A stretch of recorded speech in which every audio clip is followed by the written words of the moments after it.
नमस्कार, रुचकर मेजवानी विथ स्मितामध्ये तुमचं स्वागत आहे। आज मी तुम्हाला दाखवणार आहे ज्वारीची भाकरी। त्याच्यासाठी मी घेतलेले आहे 2 वाटी ज्वारीचं पीठ। इथे मी थोडंसं गरम पाणी करून घेतलेलं आहे। आता ह्या गरम पाण्यानेच मी हे पीठ मळणार आहे। थोडंसं पाणी घालून आधी पीठ मळून घेऊया।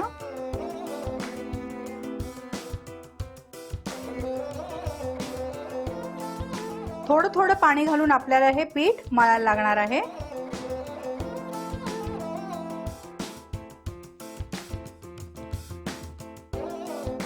हे आपल्याला चपातीच्या पिठासारखं घट्ट मळायचं नाहीये। हे पीठ चांगलं मऊ असलं पाहिजे। आता हे आपलं पीठ मळून झालेलं आहे। आता आपण भाकरी करायला घेऊया। मी इथे तवा ऑलरेडी तापवत ठेवलेला होता। इथे मी थोडंसं सुकं पीठ पण घेतलेलं आहे। आता छान एक गोळा हातात घेते मी पिठाचा, जरा गोल मळून घेते। थोडा मोठा घेतलेला आहे बघा। आता ह्याला आपण थोडंसं सुकं पीठ खालती असं पसरवूया आणि मग आपण हाताने ती थापूया।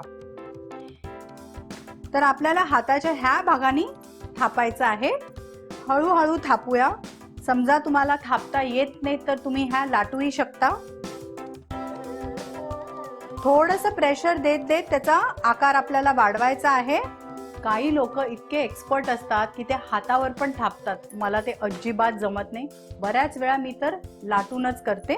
आता ही भाकरी आपण तव्यावर घालूया आणि त्याच्यावर पाण्याचा जरा हपका मारूया। गॅस मोठा करायचा आहे आणि वरचं पाणी जेव्हा जरासं सुकेल मग ते पलटी करून घ्यायचं। आता चिमट्याने मी ते गॅसवर शेकून घेणार आहे।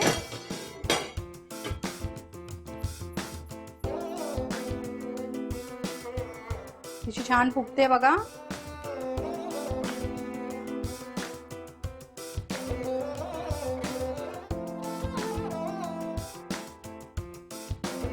आपली पहिली भाकरी तयार आहे। अशीच आपण दुसरी बनवून घेऊया।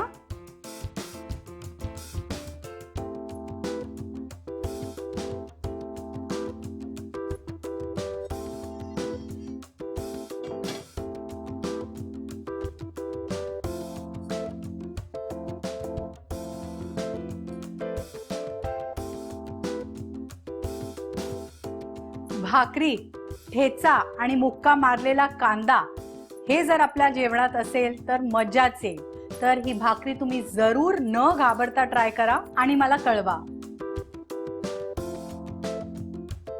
अशा छान छान रेसिपीज साठी रुचकर मेजवानीला लाईक, शेअर आणि सबस्क्राइब करा।